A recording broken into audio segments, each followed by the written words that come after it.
Tang Sanzang bid farewell to Emperor Taizong and the court officials, and with 2 attendants, left the city of Chang'an, embarking on the journey to the west to obtain the scriptures.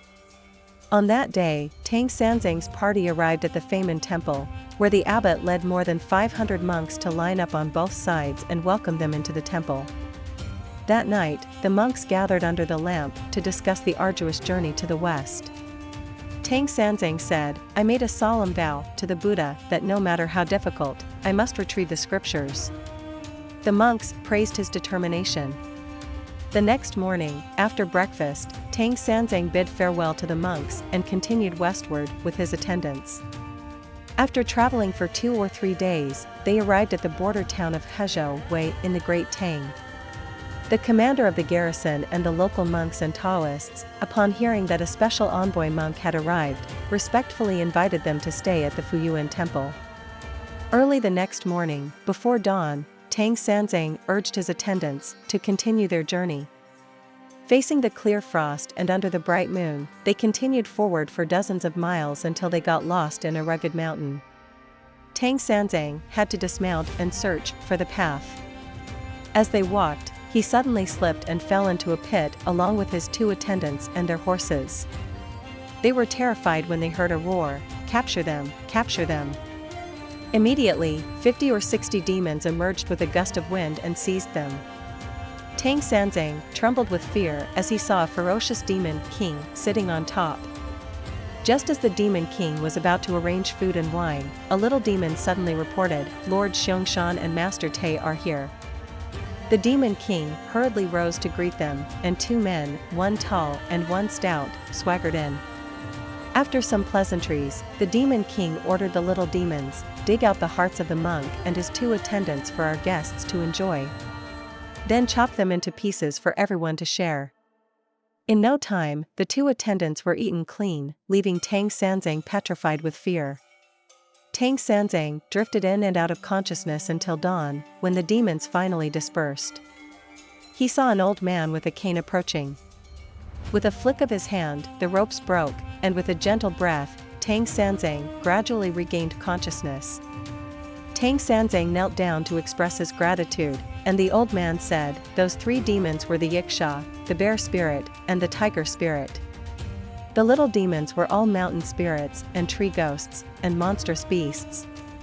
They couldn't harm you because of your innate kindness.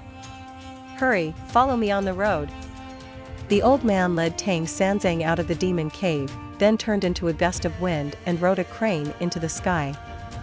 A piece of paper floated down from the clouds, and Tang Sanzang, upon reading it, recognized it as a message from the planet Jupiter, and hastily bowed in worship. Tang Sanzang led the horse and continued on the journey, but after half a day, he suddenly saw 2 colorful tigers roaring towards him, with poisonous snakes coiling nearby.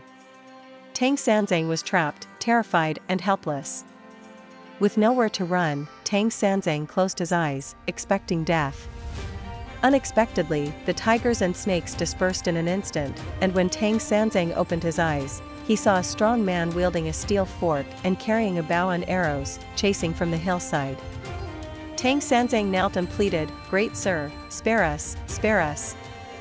The man helped Tang Sanzang up and reassured him, "Elder, don't be afraid. I am a hunter in the mountains, named Lu Buqing, also known as the Mountain Guardian. I came to hunt tigers. Please forgive my recklessness." Tang Sanzang was relieved and explained the mission of going west to obtain the scriptures. Lu Buqing said, "This is still within the territory of the Great Tang. Please rest at my humble abode for the night. Tomorrow, I will accompany you on your journey." Tang Sanzang was overjoyed and thanked him repeatedly. After crossing the hill, they heard a whistling wind. Buqing said, "It must be a mountain cat. Elder, please sit here for a moment. Let me go ahead and capture it." Indeed, a splendid tiger appeared ahead, and Lu Buqing confronted it with his steel fork. After an hour-long battle, the tiger was killed by Lu Buqing's fork. Tang Sanzang praised, "Guardian, you are truly a god of the mountains." Lu Buqing, holding a fork in one hand and dragging the tiger in the other, led Tang Sanzang to the gate of a mountain villa. He shouted, "Where are the servants? Immediately, 3 or 4 servants came out and carried the dead tiger inside. Lu Buqin brought Tang Sanzang into the house and introduced his family to him. Tang Sanzang greeted them respectfully with folded hands.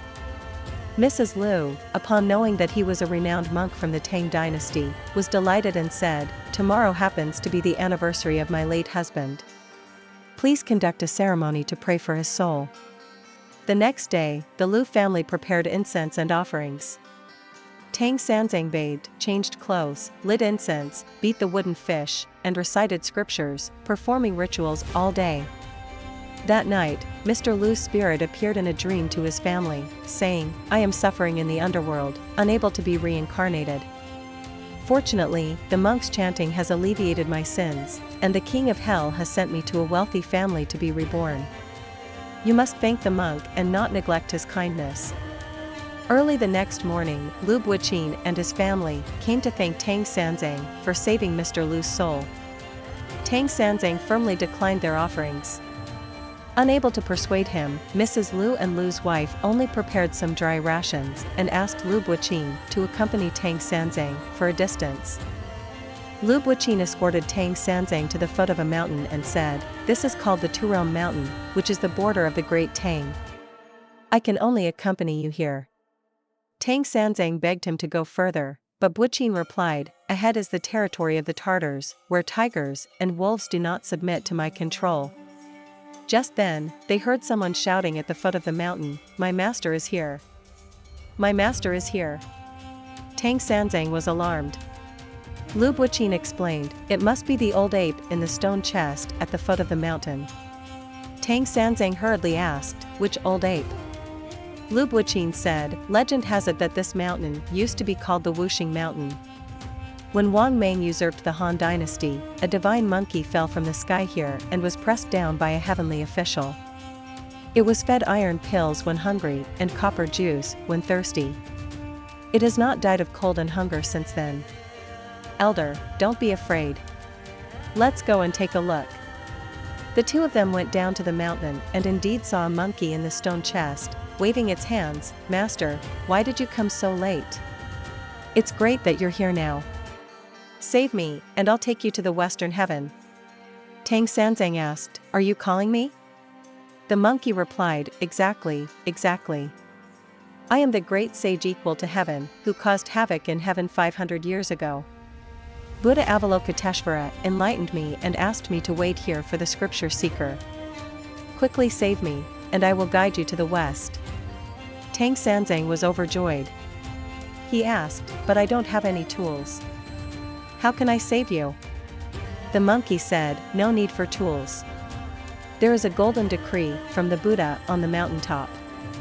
Go and lift the decree, and I will come out on my own." Lu Buqin helped Tang Sanzang to the mountaintop, where they saw golden light and auspicious signs. On a large stone was pasted a decree with 6 golden characters Om Mani Padme Hum. Tang Sanzang knelt down, prayed, and gently lifted the cover. A fragrant wind blew, and the decree floated in the air. Someone shouted, "I am the heavenly official who guarded the great sage. His punishment is over today, and I am going back to report to the Buddha."